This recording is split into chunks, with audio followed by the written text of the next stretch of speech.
everyone, welcome back to the farm. So today we are going to be starting some Sweet William seeds. These are in the Dianthus family, which also includes carnations. They are edible, they smell great, and they have the most amazing vase life. I love them, I grow them every year, and so today we're going to start these together.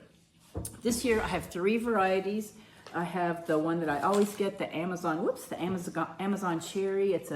It's a combination cherry and kind of a hot pink color of a flower. And then we also have the magic rose, which is a mixture of pale pink and white. And this year I got something that's called lavender. I'm not exactly sure what that's gonna look like. I saw pictures of it in the catalogs and it looks beautiful, but I've not seen it in person. So we'll see how that goes. So the first thing we're gonna do is I'm gonna show you what I've got set up here. I already have my seeds set up. This is 128 cell.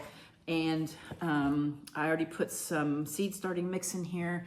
Every year I do something a little bit different. I use a little bit different seed starting mix. This year I'm going with the Espoma seed starting mix, and we'll just see how it goes. I've been keeping notes just to, compare to see how I feel like things have gone from year to year with different seed starting mixes. So because this is a 128 and I've got 300 seeds here, I broke it up into 40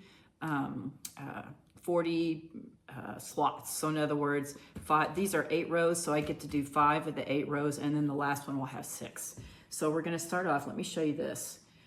I got these seeds from Geo Seeds. I like them real well. They're great for the farmer, the flower farmer, because they've got pretty inexpensive seed, and the seed itself is really very good. I've never had a problem or a batch where I've had problems. I like Johnny's real well too, because they also come on their back of their package. They have a lot of good information, growing information, where Geo is just assuming that you know what you're doing. Sometimes I do and sometimes I don't. Anyway, this particular seed comes like this in this cool little test tube, and these are pelleted. Oh, there's a bug.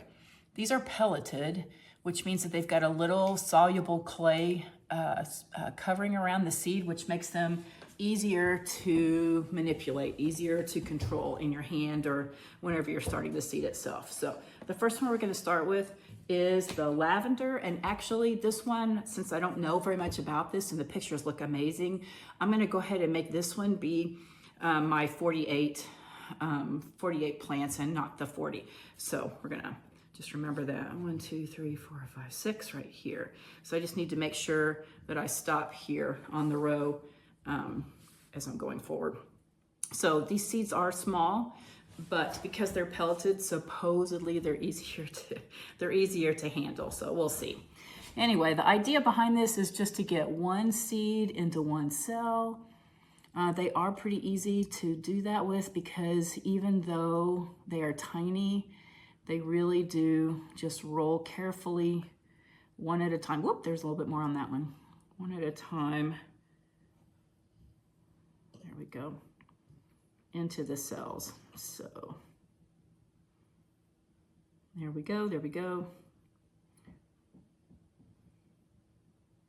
Okay, you guys probably get the picture. So I'm gonna go ahead and speed this up.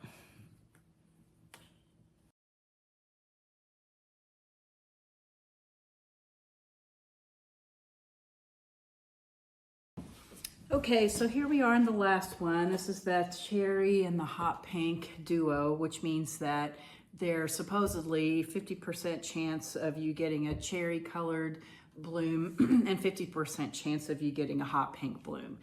So we'll see. Anyway, so here we go. This is the last 40 seeds, last 40 cells I've got a seed, and then we're gonna go downstairs and put these on a heat mat and put them under lights. So apparently, well, I actually know this, not apparently, Dianthus does a little bit better actually they take light to germinate. So you need to put them in a situation where they are gonna receive light. As a matter of fact, when we get finished with this, all I'm gonna do is press the seeds into the soil. I don't even need to bury the seeds. They need light to germinate. So they don't take very long if they have all the right perfect conditions, the perfect moisture and the perfect lighting and the perfect heat and all that stuff. They should be up in just a couple of days, which is so super exciting. So Before I became a flower farmer and before I was a mom, actually while I was a mom, I was a nurse. I still am a nurse, actually. I work part-time as a nurse practitioner here in Montana. And before, though, we moved here and before I had most of my kids, I was pregnant during the whole time I was working, which was wonderful. I loved it. I was a flight nurse, and then I also worked in the emergency department in Texas and in West Virginia and here actually too.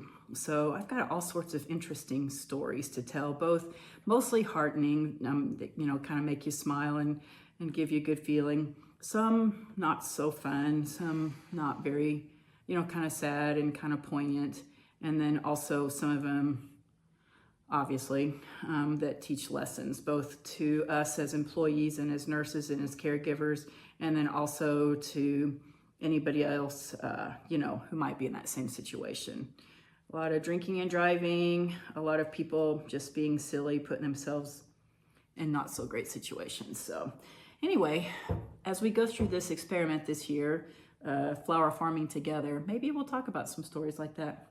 I don't know if you guys would be interested in that or not, but it might be kind of fun. Anyway, these are all done. All I'm gonna do now is just press them in. Like I said, I'm not burying them. I'm just pushing them into the surface of the soil. And then we'll put go downstairs, put them under lights, and put the heat dome on them. Okie doke. Some of the cells do have more than one seed in them. They just kind of happen that way. Just a couple of them flew out unexpectedly, but it'll be okay. I'll be able to tease them apart when they get a little bit bigger, or I might just leave them together. Dianthus are really, really forgiving. Sweet William, really forgiving. And like I said before, they're edible. And amazingly enough, even though they're edible for people, because they taste kind of floral, deer don't like them, which is really amazing. So these are actually going to go both out in the cut garden and then also in the U-pick area, because since deer don't like them, I don't have to worry about the deer bothering them. Although we've talked about this before, deer will eat anything. It doesn't matter what they are. It doesn't matter if they're not supposed to like a certain plant. If the deer are hungry, they'll eat them.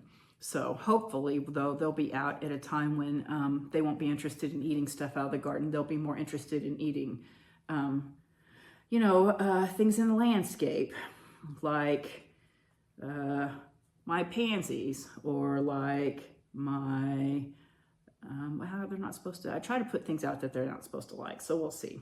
I don't know. What else? I guess that's it. Okay, let's take these downstairs and put them under lights. Okay, so here we are down in the grow room. You probably hear the fans running. I still have tulips going. Hang on, let me swing you around so you can see. See, you still have tulips going.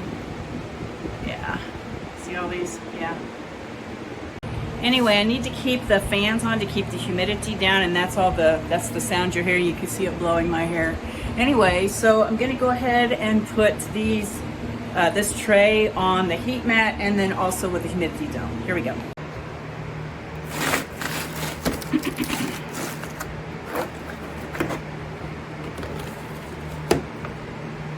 All right, there we go. Well, we should see some sprouting of little baby Dianthus, hopefully in 7 days, hopefully sooner, but we'll just have to wait and see. 7 to 14 days. Okay.